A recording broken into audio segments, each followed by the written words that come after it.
Paz do Senhor, irmãos e irmãs. Se você tem um chamado de Deus na sua vida, uma promessa de ser um pregador ou pregadora, ou até mesmo se você já tem um ministério, leve o seu ministério a sério, venha se capacitar ainda mais na palavra de Deus e aprender os detalhes das Escrituras, os mapas das cidades da Bíblia, os costumes e culturas típicas daquela época e muito mais. Acesse o nosso site que está na descrição e conheça o nosso treinamento, que irá fazer você se aprofundar ainda mais nos textos bíblicos.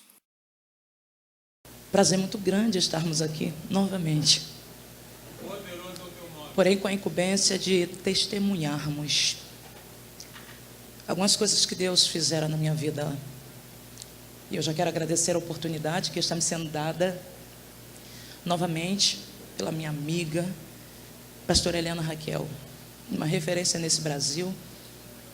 Eu admiro, amo e respeito. E quero agradecer toda a ADVIP, pastor presidente desta obra, aos demais que estão conosco, pastor Eliomar. Meu muito obrigado pelo carinho, pelo respeito. Eu piso, todas as vezes que eu piso nesta tribuna, eu piso muito nervosa, porque eu sei da responsabilidade que eu tenho de falar com esse público que é ensinado, instruído por uma das melhores pregadoras desse Brasil. E a gente sabe a responsabilidade que temos. Mas hoje é diferente, porque todas as vezes que eu pisei nessa tribuna foi para pregar a palavra. E geralmente quando eu sou chamada para ministrar, eu ministro a palavra. Eu não falo de mim, eu falo da Bíblia. Mas hoje o espaço foi me dado para falar de mim. Então eu sei discernir as coisas e separá-las também. Pregar é uma coisa, testemunhar é outra. Porém, meu testemunho tem a ver com Deus. E para iniciar esse testemunho, eu só vou abrir esse salmo, porque foi o salmo que deu início a tudo na minha vida. Salmo 139. Eu não estou pregando, tá? Eu só quero aqui repetir o versículo que deu início a tudo na minha vida. Salmo 139, versículo 1 e 2, que diz assim: Senhor, tu me sondaste e me conheces.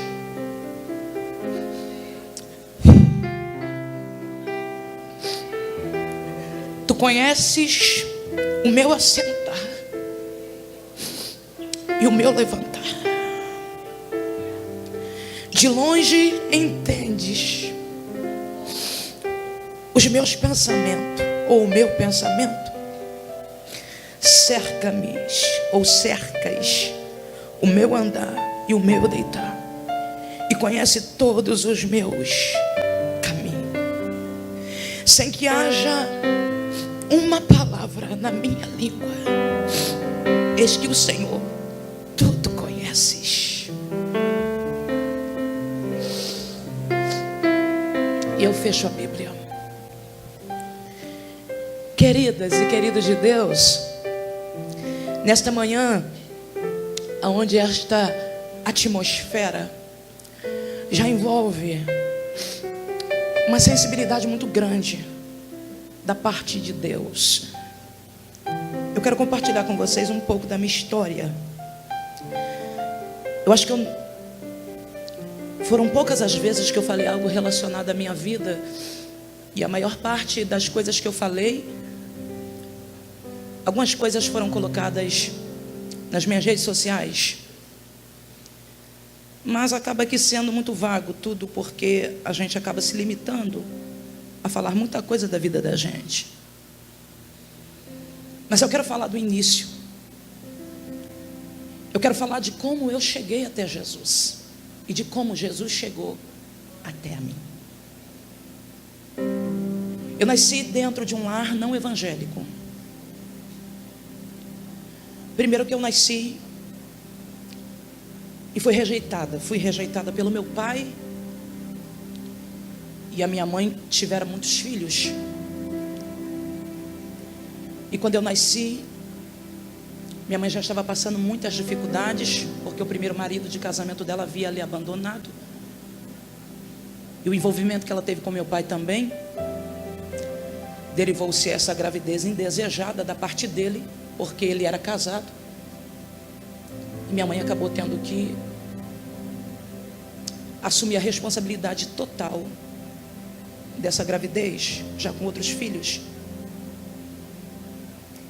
Eu nasci dentro de uma época em que minha mãe passava fome. Dentro de uma época que minha mãe já tinha dormido na prisão com os filhos. Porque um carro da polícia teve compaixão de vê-la na rua com os meus irmãos queimando em febre. E levou ela para dentro de uma delegacia, e ela passou a noite nos bancos dentro da delegacia. A minha mãe também não servia a Deus. Ela servia a outros deuses. Eu não quero dar nomes ou denominar religiões, mas ela servia a outros deuses. E minha mãe tinha uma vida muito miserável. Eu me lembro quando eu comecei a entender um pouco das coisas. Eu me lembro que a gente morava dentro de um quarto. Eu estou falando de um quarto que tomava mais ou menos aqui onde eu estou, até onde está o final ali da parede ali da bateria. Era um quarto para 8 crianças. O banheiro não era dentro do quarto, era do lado de fora. E eu me lembro que o banheiro, Lucinha, não era de louça. Era feito de cimento. Um buraco grande, que a gente tinha que subir em cima daquele vaso, ficar de coca. E o medo de cair dentro daquele vaso, daquele bueiro, era sempre muito atormentador. Então a gente tinha que ter um cuidado para ir naquele banheiro. E o banheiro era compartilhado com toda a avenida. Quantas de nós, das minhas irmãs e os meus irmãos, pegaram doenças lá? A gente vivia dentro daquele quarto e minha mãe dava faxina na casa das pessoas para a gente poder sobreviver.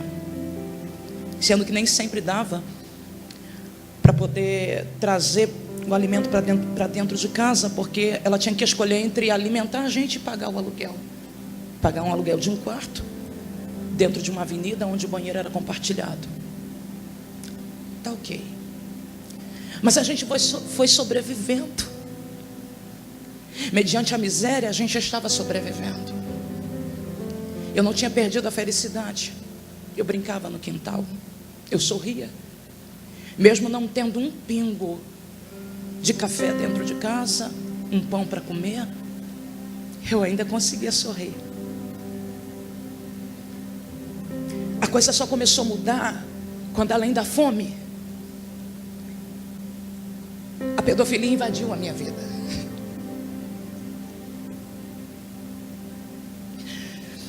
Eu só tinha 6 anos de idade.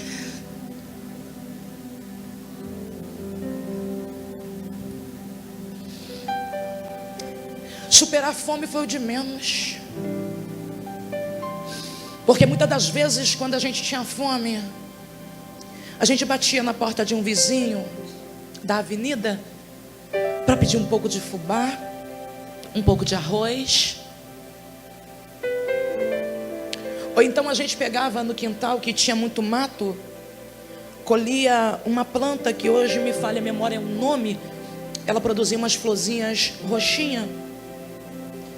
Aquela planta era como se fosse uma bertalha. E a gente pegava aquela planta, levava para dentro de casa, jogava numa frigideira com óleo, aquecia aquilo para poder matar a fome. Mas eu estou falando que superar a fome foi o de menos.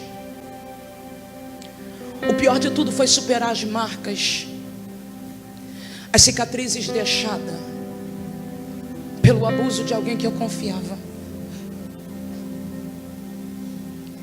Não foi nada fácil superar tudo que eu superei. E dentro de todo esse episódio que eu estou contando aqui, na época de escola, eu ganhei uma cachorrinha. Essa era uma das várias cachorras que eu tinha ganhado na minha vida, Helena. Só que os meus animais sempre morriam. E sabe o que eu ouvia dos vizinhos? Seus animais morrem porque vocês passam fome. E você não tem condições de sustentar um cachorro. Se vocês não têm nem para vocês, para que tu quer cachorro, moça? Para que tu quer cachorro, criança? Todas as vezes que eu ganhava um animal e eu era apaixonada por cachorro, eu sou ainda. Eles morriam com uma doença que eles começavam a defecar sangue, porque eles iam para o lixo, comiam lixo. Eu não tinha condições de comprar uma ração, de dar nada, porque eu dava para eles ou eu comia. Por que eu estou contando isso? Porque foi aqui, dentro desse episódio, que Deus deu o primeiro sinal da sua existência na minha vida. Eu ganhei essa cachorra da minha ex-professora.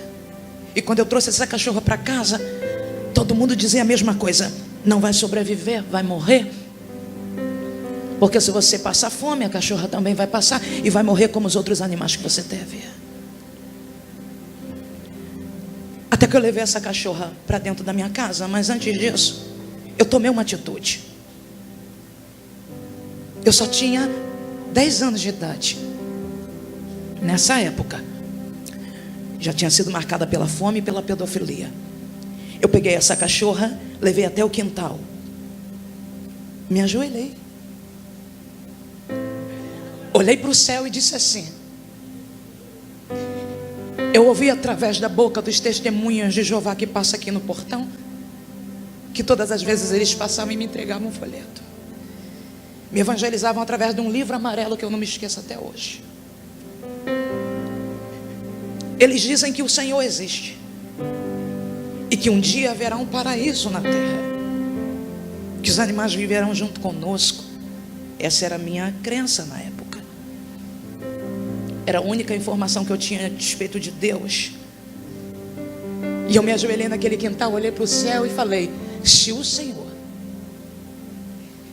é esse Deus mesmo que aquele povo passa aqui pregando para mim, eu vou criar essa cachorra, esse animal não vai morrer.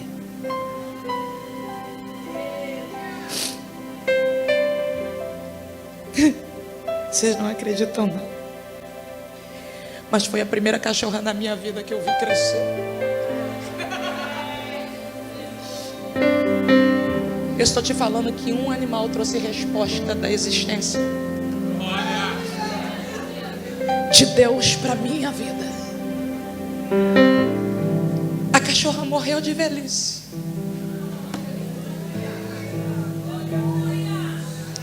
E eu estou falando que o alimento não chegou, mas a cachorra sobreviveu. Através daquilo Deus falou: eu existo. E estou aqui e vou lhe provar isso. Passando fome, muita coisa aconteceu, mas essa cachorra era um recado de Deus para mim. Talvez eu não entendesse naquele exato momento, mas hoje eu entendo que ela foi um recado de Deus para mim. Depois desse episódio, se passou um tempo, eu estou resumindo tudo, ainda marcada por tudo isso que eu acabei de contar. A minha mãe arrumou uma pessoa, se envolveu com um homem mais novo do que ela. E eu não aceitava o relacionamento, porque além da minha mãe não ter nada, eu achava que aquela pessoa ainda estava tirando o pouco que tinha. Essa pessoa era usuária de droga, e ela levou cocaína para dentro da minha casa. E eu vi ela fazendo uso da droga dentro daquele quarto com os meus irmãos pequenos. Eu não aceitei a situação. Eu me lembro que naquela época minha mãe jogava aquele jogo chamado búzio. E existia um punhal que estava entre aquela bandeja de palha, entre as guias e o jogo dela. Eu não aceitando o relacionamento, eu peguei aquela faca e ameacei aquele homem. Eu queria que ele saísse da minha casa. Eu queria que ele sumisse da vida da minha mãe. Ameacei ele, a gente começou uma discussão muito grande. E nessa época eu já estava com 12 anos de idade.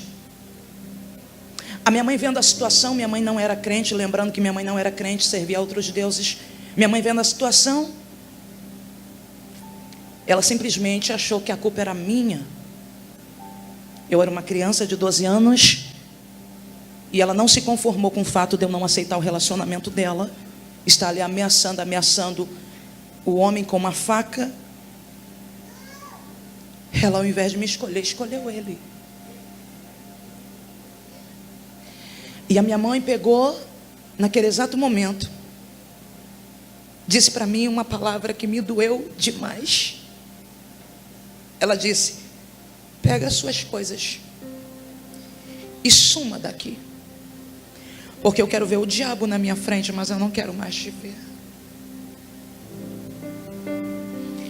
Pega tudo que é seu e vai embora. Mas para onde uma criança de 12 anos iria? Qual rumo? Qual destino? Como uma criança consegue tomar uma decisão como esta?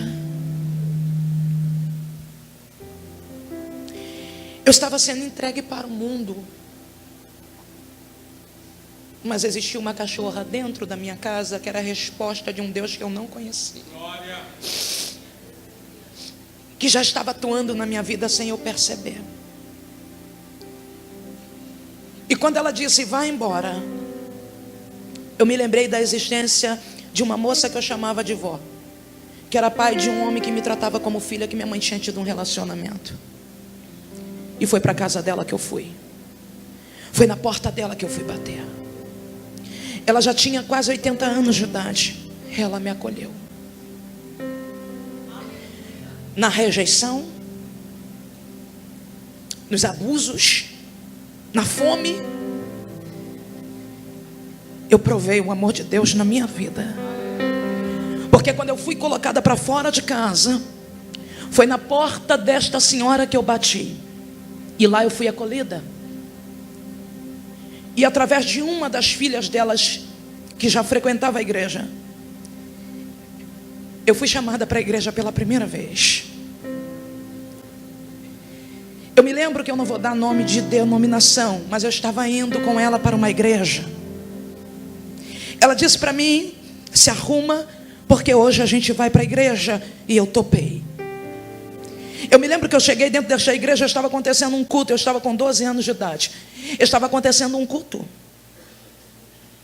E eu me lembro que eu sentei na última cadeira, porque eu era muito tímida, muito envergonhada. E o culto começou a acontecer. E eu comecei a observar as coisas. E eles começaram a falar de Deus e falar algumas coisas que eu já tinha ouvido através da boca daquele povo que passava evangelizando na minha porta. E de repente eu lembrei do que eu tinha falado com Deus quando eu me ajoelhei naquele quintal apresentando aquela cachorra. E eu disse para Deus: Deus, por que tu não faz comigo o que tu fez com aquela cachorra?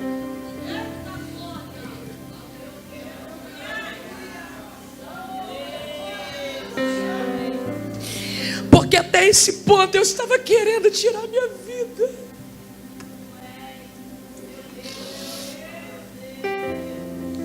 Eu tinha perdido totalmente as expectativas.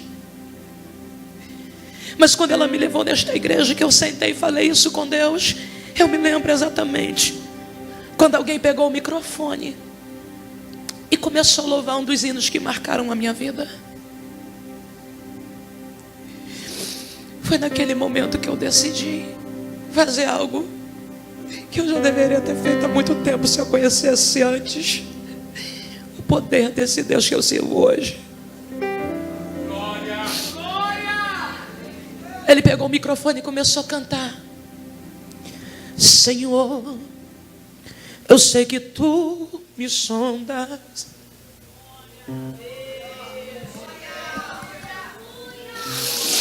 Sei também que me conheces. Sabes quando assento ou me levanto.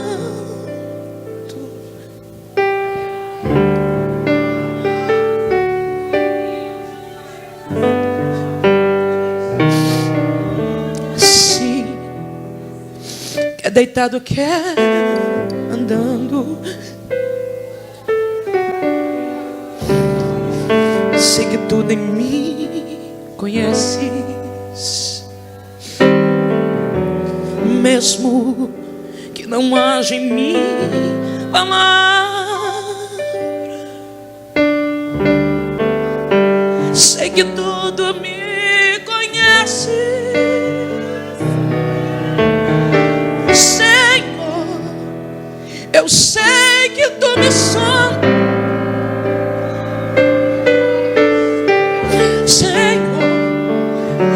Eu sei que tu me sondas.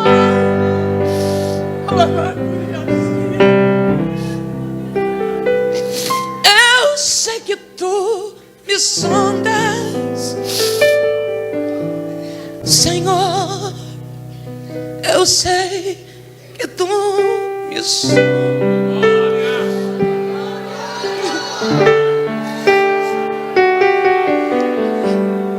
Foi passando um filme na minha cabeça. Aquele louvor entrou dentro de mim. E eu senti quando alguém se aproximou e me abraçou. Eu senti os braços de alguém me abraçando, mas eu, quando olhei, não vi ninguém. Mas me pegou com muita força.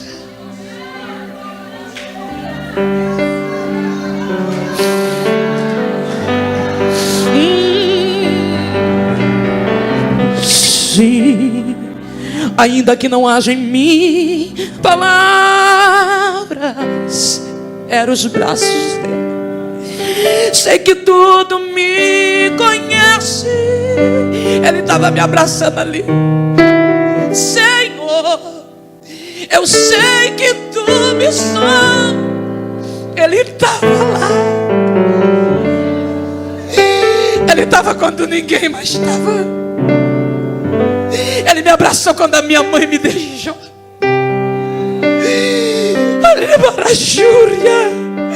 Ele me acalentou quando a única coisa que o homem fez foi tocar no meu corpo,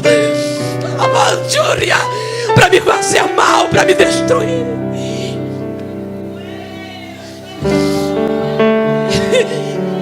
E eu nunca tinha sentido aquilo antes, mas foi Eliomar. As minhas costelas chegaram a doer. Foi forte o que eu senti. Eu não consigo dar testemunho porque só choro.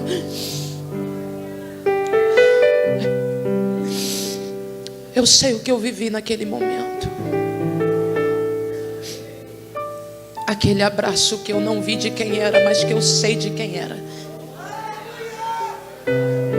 Mudou a minha vida.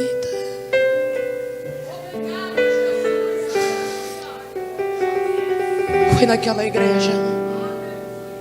Foi a partir daquele momento. Eu só tinha 12 anos. 2 anos se passaram. E eu saí da casa dessa moça que eu chamava de vó e fui viver com a minha irmã, que morava em Niterói, a minha irmã mais velha. Eu trabalhava muito dentro da casa da minha irmã para pagar o prato de comida que eu comia.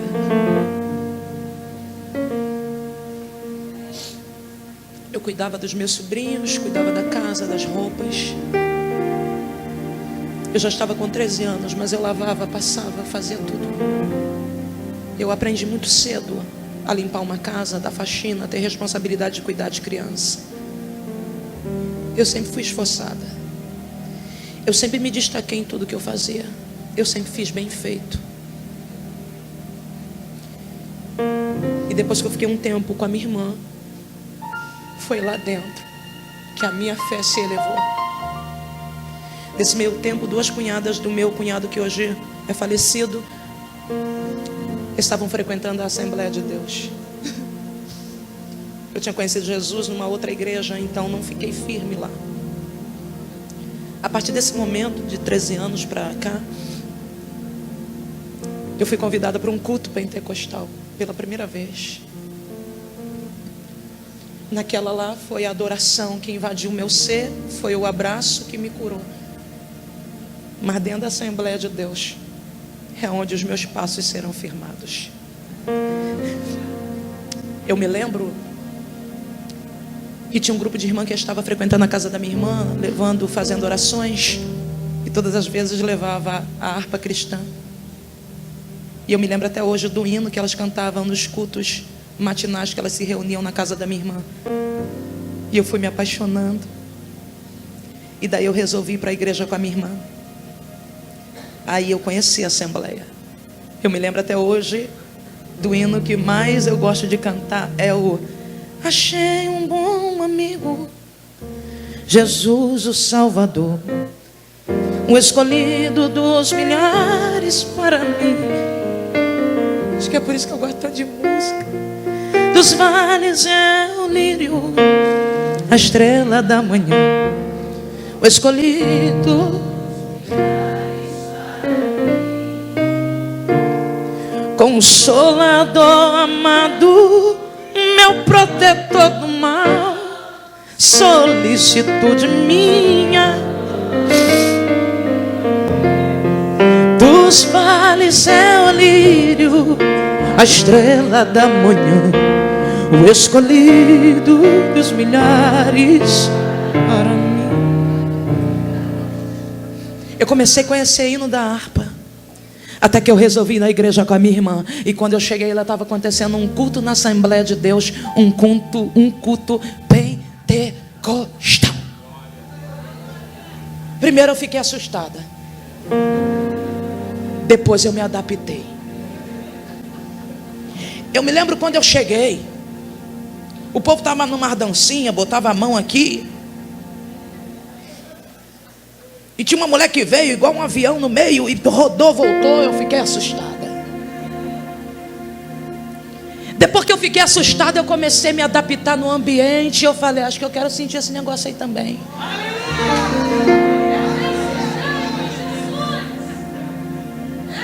Eu me lembro que alguém estava cantando: existe um canteiro muito lindo, de flores preciosas de valor, regadas por um rio cristalino, um canteiro que jamais, lá do alto, olha isso, um mistério que jamais se revelou. O canteiro é a igreja reunida, as flores são os servos do Senhor. E os jovens avivados cantando: água viva que jorra, uma fonte que... Eu falei, não, o que é isso que eu estou sentindo aqui? E eu levantei: água viva que jorra de Deus, enche-me, enche-me, sacia-me. A água está correndo, ela não para. Se você é uma flor, pode sentir. Se está passando agora o jardineiro, olha, ele está passando por aqui. Eu já estava cheia e não estava entendendo nada. Água viva,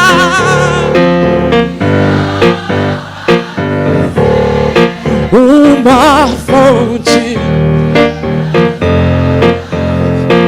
E quando ele eles cantavam, eu levantei e comecei a bater assim com o meu pé no chão. Eu falei, o que está acontecendo comigo? Que chá de Deus. Eu estava já na marcha. Enche-me, enche-me, sacia-me. Falei para Deus, se isso é de ti eu quero. Ai, calabacha, ó pé Barabas.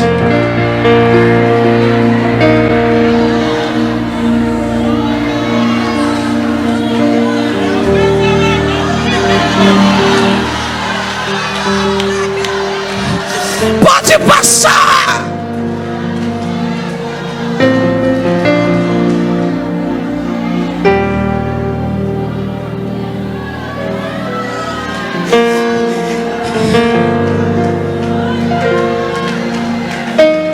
Você entende isso?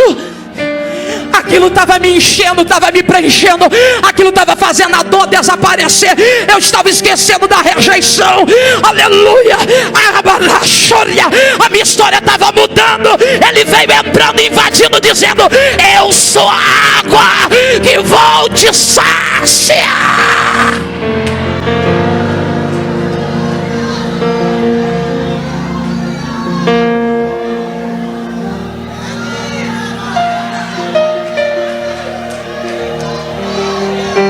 Assembleia de Deus no Brasil marcou minha vida.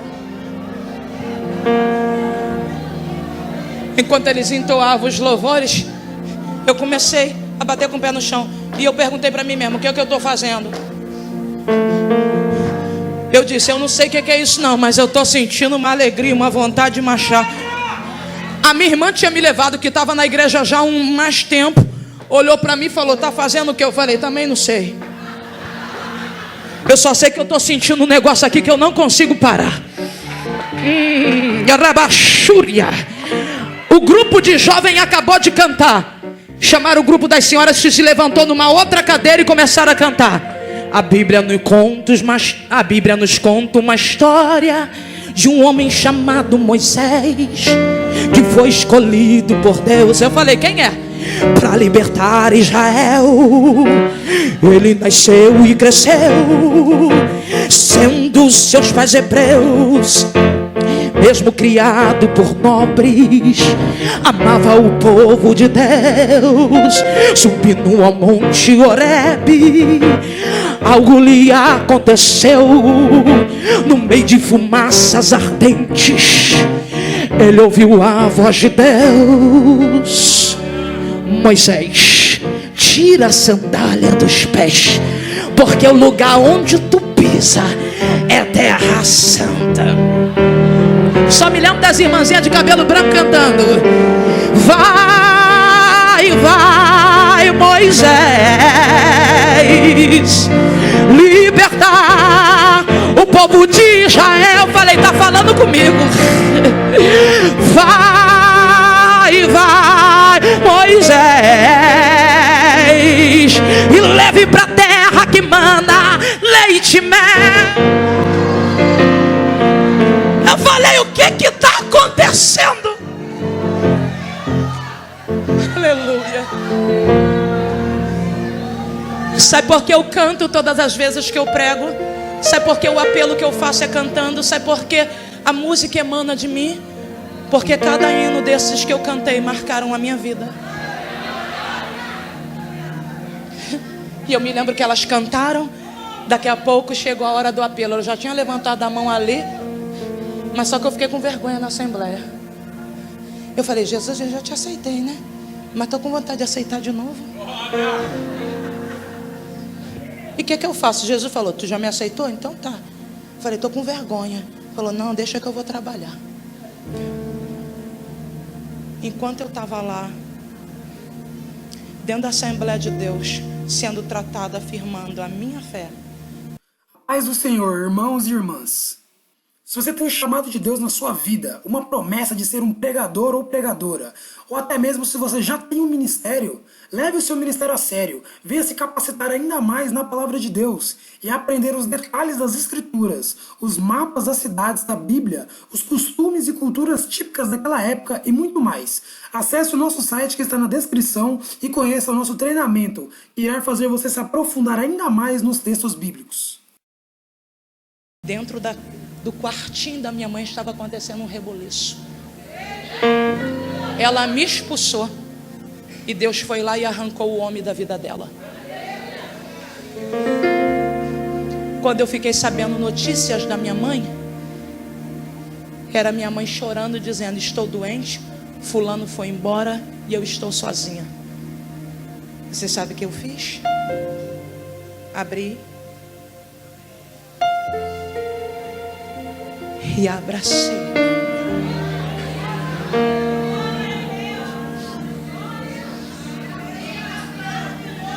Falei para ela: tá vendo o que Deus está fazendo na minha vida? Detalhe, quando o primeiro amor nasce dentro da gente, eu usava uns catoquinhos de short, ganhado ainda, porque minha mãe não tinha condições de comprar roupa pra gente, as patroas que dava. Então tu imagina, às vezes a criança era maior ou era menor que eu. Quando o short não ficava curto demais, ficava comprido demais. Mas aí aceitei Jesus, Carla. Aconteceu tudo isso. Mas eu ficava olhando as meninas só de saia. E eu queria aquilo ali para mim. Porque eu não me conformava. Eu dizia: não tá bom do jeito que eu tô. O Espírito Santo de Deus começou a fazer uma obra. Quando ele saiu, eu voltei. Voltei abraçando a minha mãe. Voltei para... aleluia, para perdoá-la. Só que eu voltei, mas eu fui para a casa do meu irmão e a minha cunhada já estava frequentando uma igreja pentecostal. Eu falei: meu Deus, agora deixa quieto. Voltei, aí eu falei assim: eu quero uma igreja igual aquela que eu estava indo lá. Aí minha cunhada falou assim: olha só, tem uma igrejinha que está acontecendo uma mini vigília lá dentro da boca do leão, que é lá no buraco quente, né? Deixa quieto. Aí ela falou: uma vigília boa. Eu falei assim: vamos embora lá. Só que eu não tinha roupa para ir. Não tinha roupa, não tinha saia, não tinha muita coisa não. Eu me lembrei de uma bermuda da minha mãe. Era um bermudão jeans, até aqui, só que era jeans listrada, toda colorida. Imagine, vermelha, azul, amarelo e branco. Até hoje eu me lembro das cores. Peguei aquela bermuda, eu falei: eu não vou de bermuda, né? Então o que eu faço? Minha mãe não está nem sabendo, mas eu vou fazer isso aqui. Abri a bermuda no meio. Fiz um rasgão, assim ó, com a força na mão. Abri. Pedi uma agulha e linha emprestada, porque nem isso tinha dentro de casa. Pedi uma agulha e linha emprestada à vizinha. Peguei aquela bermuda, comecei a costurar na mão. E eu fazendo uns pontinhos do lado do outro. Que até desde nova eu sei costurar, minha filha. Deixa quieto. E eu fazendo aquele ponto, ficou com uns pontão desse tamanho. Eu botei aquela bermuda, enfiei, virou uma saia mídia até aqui, só varão. Que como eu abri, era uma bermuda, então o negócio ficou como... Eu fui assim, ó. Eu fui vestida de gueixa para a igreja. Falei: meu Deus, eu vou para a vigília. E andando assim, ó.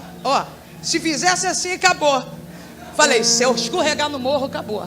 Mas eu fui assim, ó. Aí fui assim. Chegou na vigília. Tem um pandeiro aí, não? Arrumaram logo. Agora, hoje sim, né? Posso demorar muito não. Eu só estou contando uma parte, tá? Se eu contar as outras, é um livro. Escuta. Aí cheguei na vigília, na tal da vigília, vestida de gueixa, com a bermuda que era da minha mãe cortada, que eu fiz uma saia listrada. Assim, ó, varão. Isto é alto, hein?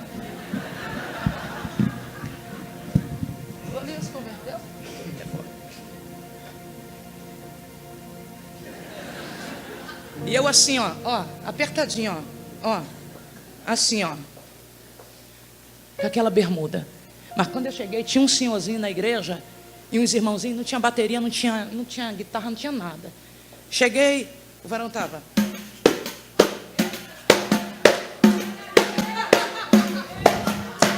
Ele quer te dar água, Ele quer te dar água.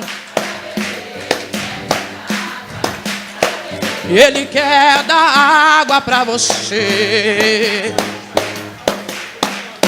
Eu falei, o que é isso aí agora? Na outra tinha adoração. Em uma tinha aquele louvor mais forte que eu senti um manto, mas agora tinha pandeiro. O mistério é de fogo.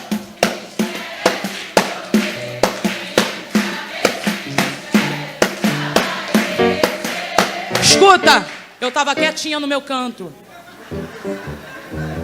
Eu só podia ficar assim, ó, na machinha, porque a saia só me limitava a isso aqui, ó. Era só isso aqui, ó, Helena, só isso aqui, ó. Aí o varão começa. O azeite desce lá da oliveira, só não enche, que dá de qualquer Ah, não, faz isso não. E eu comecei assim, ó. Daqui a pouco, a pastora da igreja veio assim, ó, no manto, rodando, com só um dedinho pro alto. Eu falei, que essa mulher tá vindo pra cima de mim? Veio rodando, no manto, e o saião dela abriu. Cabelinho de coque.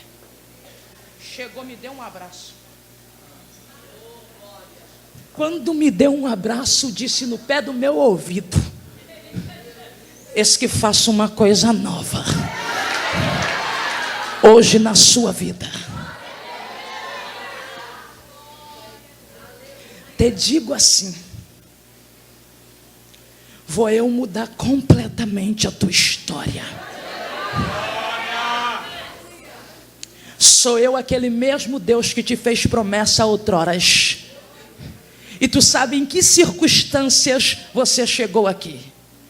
Mas te digo que até os processos que você passou foi projeto meu. Vou marcar a tua história, vou te dar um nome e vou te dar um ministério. Mas para que tu saiba que eu sou o Deus da sua vida, e o Deus que falou contigo naquele lugar que tu veio de lá para cá, eu te batizo com meu Espírito. Quando ela falou, eu te batizo, o Senhor falou, eu te batizo com meu Espírito e desço sobre ti línguas repartidas como de fogo, eu não vi mais nada. Eu só sei, minha filha, que a saia, a saia lascou. Alguém pegou um negócio de um pano, me amarrou na cintura que ficou tipo um saião. Eu só sei que daqui a pouco eu estava falando em línguas dentro daquela igreja, rodando, sapateando, aleluia, sentindo uma coisa que eu nunca senti na minha vida. E Deus dizendo, eu arranco as marcas da pedofilia, aleluia, eu restauro a sua alma, vou restaurar a tua casa, vou converter tua mãe, vou trabalhar na tua família, vou te dar um ministério, vou colocar o dom da minha palavra na tua boca. Cresça, porque eu serei contigo aonde quer que tu andares, aonde tu colocar a planta dos teus pés, eu te darei o lugar por herança, porque sou eu, Deus, que te resgatei.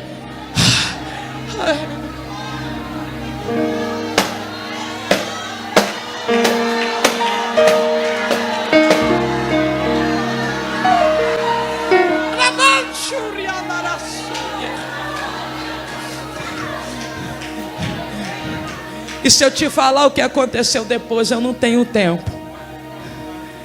Mas olha, eu cheguei como um Zé Ninguém naquele lugar. Eu cheguei com as minhas emoções destruídas na presença de Deus.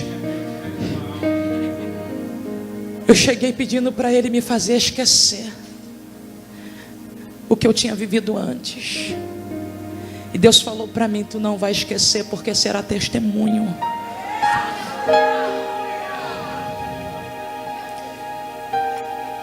Deus me colocou de frente da pessoa que me abusou,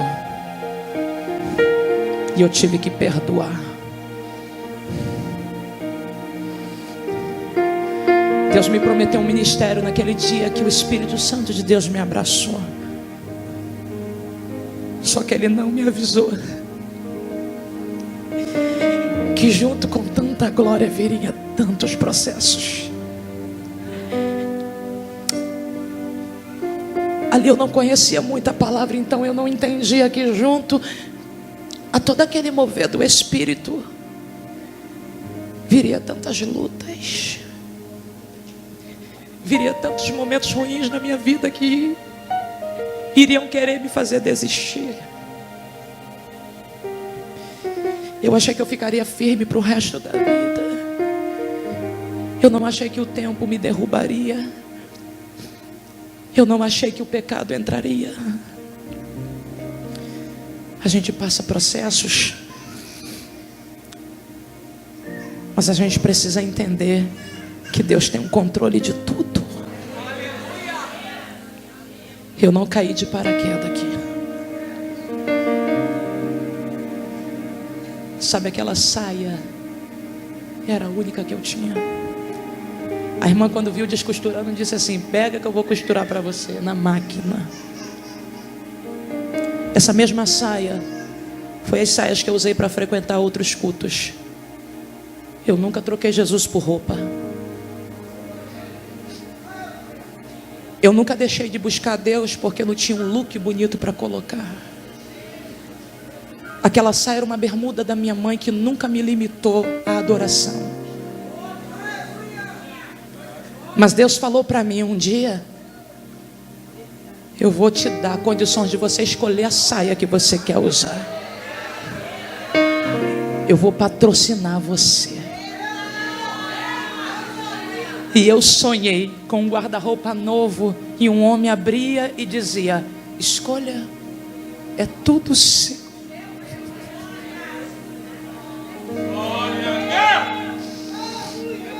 Você entendeu?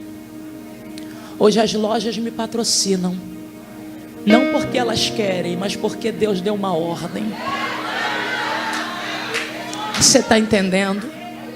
Sai porque eu sou patrocinada, sai porque você me vê com os looks bonitos na internet, porque eu nunca dependi de roupa para adorar, porque eu nunca dei desculpa. Eu não tenho uma blusa nova para ir para o congresso, eu não tenho uma roupa bonita para ir para tal lugar. Eu enfiava a saia da gueixa colorida, que mais parecia o tiririca, e ia adorar. Porque o que não importava para mim era o look, mas ser cheia do Espírito Santo era mais importante. Então daí começou tudo.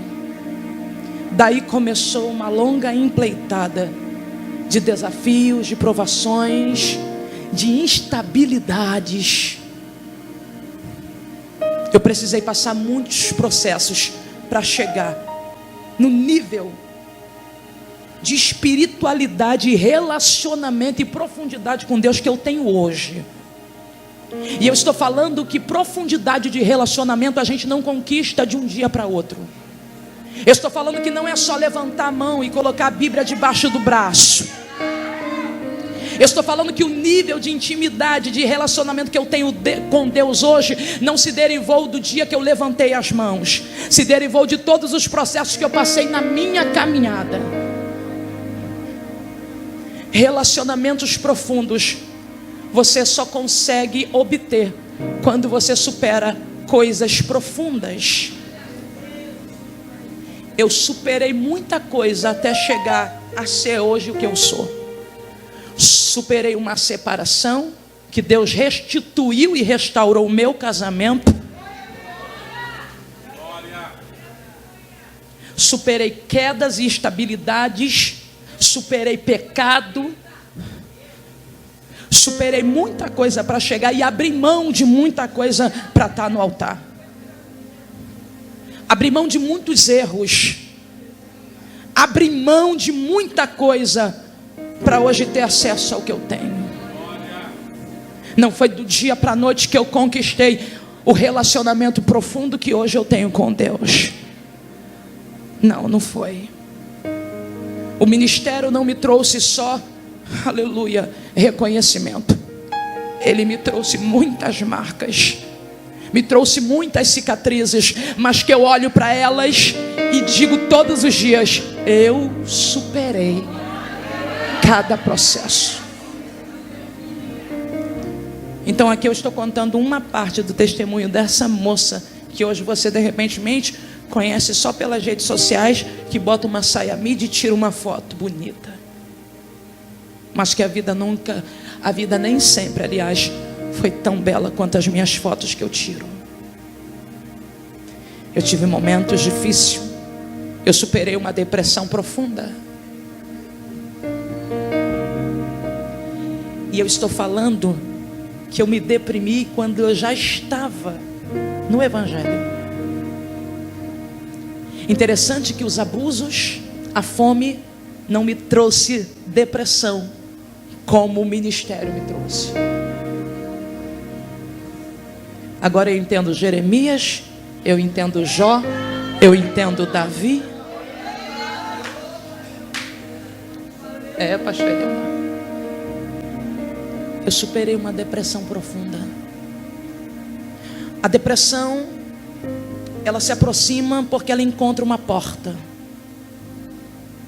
Ela entra pelas lacunas deixadas por outras situações que a gente passa. Perdas, traições, decepções, amargura de alma, angústia de coração, falta de perdão, relacionamentos quebrados e destruídos, perdas de pessoas que a gente ama. São portas que a depressão, ou seja, brechas que a depressão acha para entrar. É uma doença neurológica sim, mas que Satanás se aproveita dos nossos neuros comprometidos para entrar e destruir o nosso emocional e o nosso psicológico. E a minha teve uma porta: a perseguição que eu sofri dentro da igreja, as acusações que eu enfrentei de gente que carrega uma Bíblia debaixo do braço. Eu não sou contra a igreja, eu sou a favor da igreja. Eu não sou contra meu irmão, eu sou a favor do meu irmão. Mas por um dado momento na minha vida eu tive a igreja contra mim. Tudo por causa da aparência que eu tenho, do corpo que eu possuo. Um vestido justo, uma pregação exagerada, sem um pouco de equilíbrio. Me faltava um pouco de equilíbrio, me faltava um pouco de senso. Mas eu estava pregando. Eu fui bombardeada. Eu fui tida como prostituta. Eu fui tida como pombagira. Eu fui tida como Jezabel. Eu fui chamada de tudo quanto é nome ruim que vocês possam imaginar. Não foi pelos ímpios, foi pelas pessoas que se diziam ser evangélicas. Eu fui bombardeada, destruída, que ao ler tudo aquilo que eu li, aquilo me levou para dentro de um quarto e me fez querer desistir de tudo, da minha chamada, do meu ministério, a ponto de eu desligar os meus telefones, as pessoas ligarem, não conseguir falar comigo, meu esposo falando: você não vai atender o convencional. Eu falei: não, eu não quero mais isso para mim. Eu sei, aleluia, que é um preço muito grande para ser pago. E eu entrei numa depressão profunda que eu não queria mais nada. Sentia tudo que foi relatado aqui pela uma moça no seu testemunho. O coração acelerava, parecia que eu estava tendo um ataque cardíaco. Eu sentia sensações eminentes de morte. Sentia a sensação de desmaio, como se meu corpo estivesse indo embora. Sentia dores no meu corpo, um medo, um pavor na minha alma, que todas as vezes que eu parava no médico, o médico dizia: a sua pressão está 12/8, a sua pressão está normalíssima, você não tem nada, os seus batimentos cardíacos estão corretos. Então o que é que eu tenho? Eu tenho uma doença que a depressão colocou em mim, uma doença, ou seja, uma doença que a depressão trouxe para o meu corpo por causa de perseguições, por causa de palavras malditas, por causa de palavras de gente que acha que ferir é só usando uma espada ou usando uma arma de fogo, que matar é só quando a gente aponta uma arma na cabeça de alguém. Não, a gente mata e a gente fere com palavras também. As palavras me feriram, quase me destruíram. Eu fui para dentro de um quarto dizendo: Deus, eu não sou prostituta, eu não sou aquela mulher que estão falando que eu sou, eu não estava lá fazendo nada errado, eu estava pregando a sua palavra. E aí o que aconteceu? Eu me deprimi, me joguei dentro de um quarto e quis desistir de tudo, pedindo a Deus para me levar. Até que uma madrugada me joguei no chão, chorei muito em cima da minha Bíblia, que rasgou a capa da minha Bíblia, de tanto que molhou com choro. E na madrugada Deus me visitou. Eu estava dormindo, para finalizar aqui minha oportunidade. Eu estou resumindo, que se eu falar de outras coisas, até de quando eu caí, vocês não têm noção. Escuta, eu estava dormindo quando Deus me visitou na madrugada desse choro. Eu tive um sonho, Helena, e eu só quero contar isso aqui porque é muito importante para mim. Eu tive um sonho. Eu estava indo para uma igreja no sonho. Porém, quando eu chegava na porta da igreja, a igreja estava lotada. Eu não conseguia entrar. Mas no sonho meu coração almejava, porque eu queria ouvir a palavra. Mas não tinha lugar para mim ali. Ninguém deixava eu entrar. Então eu voltava triste daquela igreja e seguia meu rumo num caminho escuro, numa rua sem saída. Eu estava triste, com a cabeça baixa, quando de repente aparecia um cachorro muito grande. Era um animal muito grande, ele aparecia no meio do meu caminho e eu dizia: pronto, agora mesmo que eu serei destruída. Ele vai me atacar e eu vou morrer, porque não tem ninguém aqui para me defender. O cachorro apareceu, mas de repente, quando ele se aproximou, ele me olhou bem. E quando ele me olhou, eu senti que houve um pavor no olhar dele. Porque quando ele começou a sentir medo, ele começou a jogar as patas para trás, recuando, e eu não entendia. Eu dizia: por que esse cachorro que estava prestes a me atacar, eu estou sozinho aqui, ele está recuando? Nisso ele sumia nas sombras e eu via a oportunidade de continuar avançando. Eu continuava avançando naquela rua, até que aparecia uma mulher toda rasgada, e ela vinha como se fosse me atacar, mas de repente ela tomava a mesma atitude do cachorro. E ela começava a se afastar e se escondia nas sombras. E era como se aquilo ali dissesse para mim: continue. E eu continuava, até que no final da rua encontrei uma porta grande de madeira. E eu sabia que para mim atravessar para um outro lugar, eu tinha que entrar naquela porta de madeira. Quando eu entrava pelaquela porta de madeira, tinha um homem muito alto, de quase 3 metros de altura, todo vestido de preto, com a cara pintada de branco. Você sabe aquele personagem que faz o Jardim do Inimigo, aquele homem que se pinta? Era mais ou menos parecido com ele, só que tinha 3 metros de altura. Ele entrava dentro, ou seja, eu entrava dentro daquele lugar e via aquele homem grande, mas ao mesmo tempo que eu entrava, eu ficava apavorada por causa da altura, do tamanho e aparência dele, me assustava. De repente eu vi, quando ele me olhou de rabo de olho, ele começou a se afastar. Só que no sonho me bateu uma curiosidade, porque não era a primeira vez que aquilo tinha acontecido. Aconteceu com o cachorro, aconteceu com aquela mulher, e agora aquele homem estava recuando. Ele estava se distanciando de mim, e eu tive a ousadia de perguntar para ele: ei, deixa eu te fazer uma pergunta. Por que você está se afastando de mim? A mulher fez a mesma coisa, um cachorro fez a mesma coisa, o que está acontecendo? Aí ele disse assim: é porque quando você chegou aqui, você não chegou sozinha. Aí eu disse para ele, olhei para o lado, olhei para o outro, não vi ninguém do meu lado. Eu falei assim: como assim? Eu não estou sozinho, eu não estou vendo nada aqui. Aí ele disse: não, tem uma luz com você.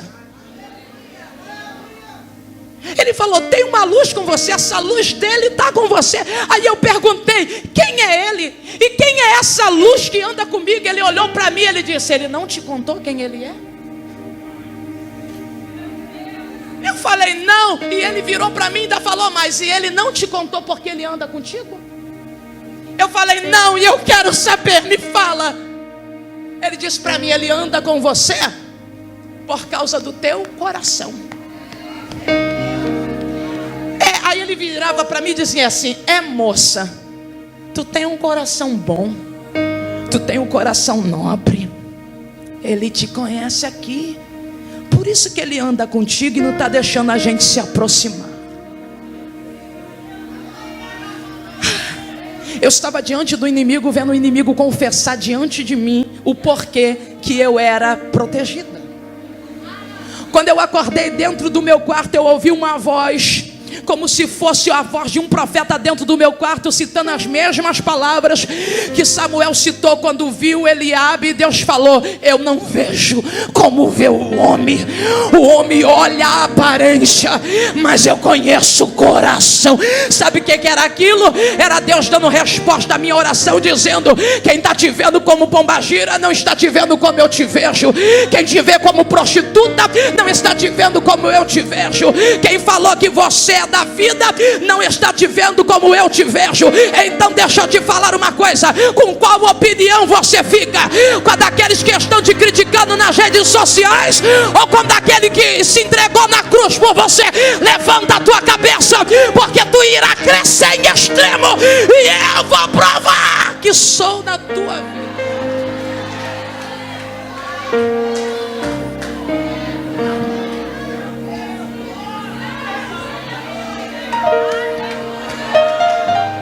Eu estou falando que Deus não usou profeta para mim. Eu não fui numa igreja e recebi uma profecia. Não foi um irmão que me motivou. Eu estou falando que não foi pastores que me deu uma palavra. Eu estou falando que um demônio num sonho na madrugada veio e teve que confessar: sabe por que eu não te ataco? Aleluia, porque Deus anda com você. Essa luz que anda com você, aleluia, ele anda com você por causa do teu coração. É o diabo dizendo: ei, se fosse por causa da tua aparência eu já tinha te destruído. Mas é por causa da tua essência, do teu caráter, é por causa da tua alma. Eu não posso tocar. Aleluia. Oh, glória a Deus. Já vou finalizar. Isso aqui, escuta, isso aqui é só uma parte. Eu gosto de dar testemunho de restituição de casamento quando eu prego para mulheres. Aí eu falo tudo. Falo de tudo, de adultério, de tudo.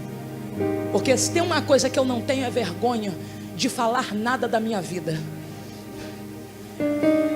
E nem tenho preocupação de quem, ou seja, com quem possa falar alguma coisa da minha vida. Porque eu ainda chego e falo: foi isso mesmo. Escuta, olha para o meu passado, mas olha para o meu presente hoje. E veja quem eu sou hoje. E fecha a sua boca. Porque eu não me chamo Leandra Nascimento, não. O meu nome é Leandra Superação.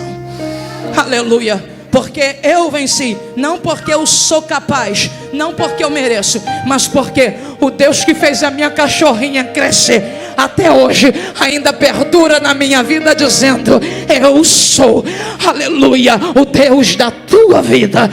Ele é o amor da minha vida. Pensa em alguém que eu amei como eu nunca amei ninguém. É Ele. Pensa em alguém que eu nunca me esqueci. É Ele. Pensa em alguém que quando uma música é tocada me faz lembrar. É Ele. Pensa em alguém que quando eu falo eu sinto um amor tremendo, me dá uma saudade do céu. É Ele. Ele é motivo da minha existência. Aleluia. E eu vou finalizar aqui, meio-dia. Escuta. Todas as vezes o nível de intimidade da gente muda. O nosso relacionamento muda. Meu relacionamento hoje com Deus é tão intenso que eu viajo por esse Brasil sozinha. Detalhe, além do meu marido trabalhar na área secular, meu marido tem medo de avião, ele tem fobia. Marcos, se tu estiver vendo isso, eu estou contando. Tem fobia, não entra. Então é muito difícil eu pegar até a minha família, de repente, para viajar, passar umas férias em outro estado. Não entra, nem pagando. E nem deixa eu levar minha filha menor, que ele fica naquela coisa: se o avião cair, morre só você, não minha filha. Eu falei: eu posso, né? Eu posso me lascar de lá, né? Deixa quieto. Mas então ele tem fobia, então precisa às vezes dar satisfação, porque o povo fica indagando tudo. O povo gosta de se meter na vida dos outros. Tem que andar com o marido. Eu vou fazer o quê? Eu vou obrigar? Eu vou dar uma injeção de diazepam todas as vezes que eu viajar para botar ele dentro de um avião? Se meu marido morrer lá em cima, você vai pagar? Deixa quieto. Então eu ando muito só. Quando não só, assim, nas viagens, aí a minha assessora vai comigo. Mas todas as vezes que eu estou só, que eu entro no avião, quando tem uma cadeira vazia do meu lado, a primeira pessoa que eu convido: Jesus, senta aqui.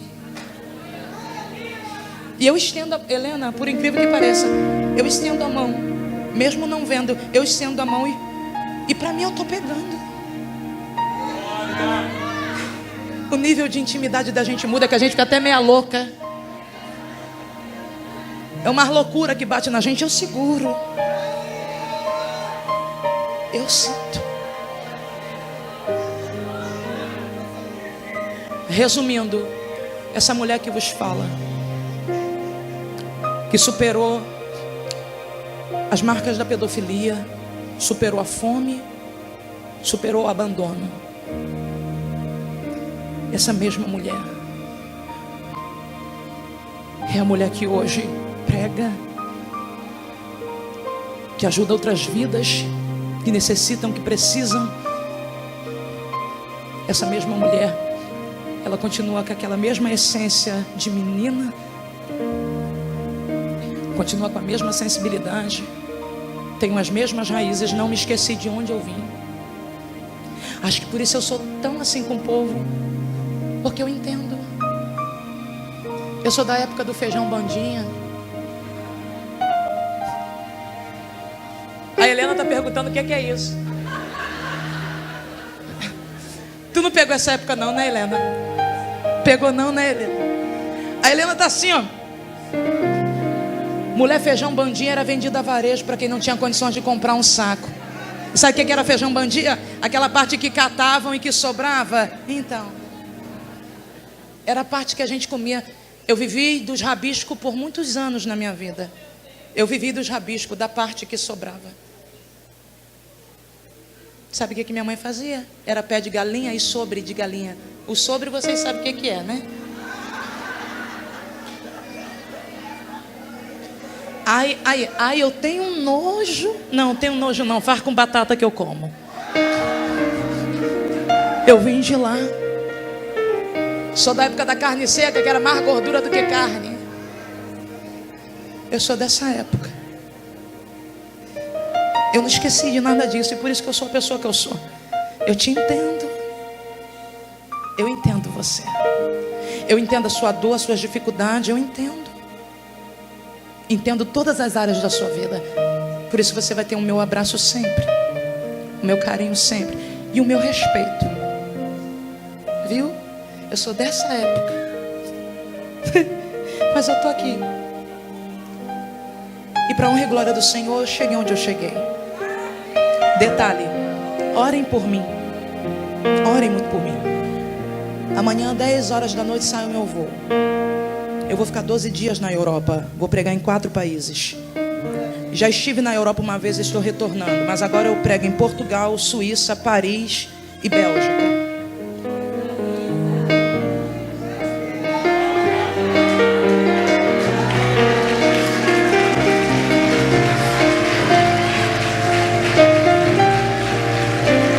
Eu só estou falando isso, não é para me engrandecer de nada, porque não é a primeira vez que eu vou na Europa. Eu só estou falando isso, que a moça que ainda come sobre, a moça que ainda gosta de um pé de galinha, a moça que veio daquele barraco naquela avenida que chamavam de cabeça de porco, está indo para a Europa levar a palavra. E quando eu voltar de lá, essa mesma moça ainda vai existir.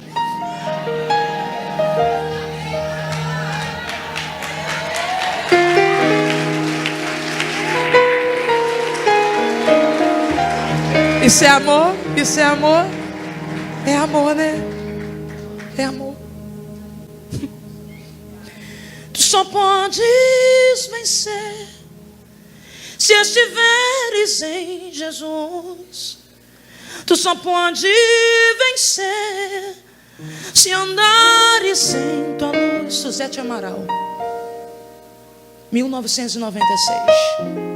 Tu só pode vencer este mundo de pecado, de joelhos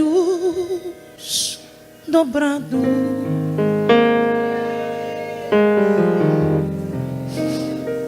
Deus abençoe. Tom Belém.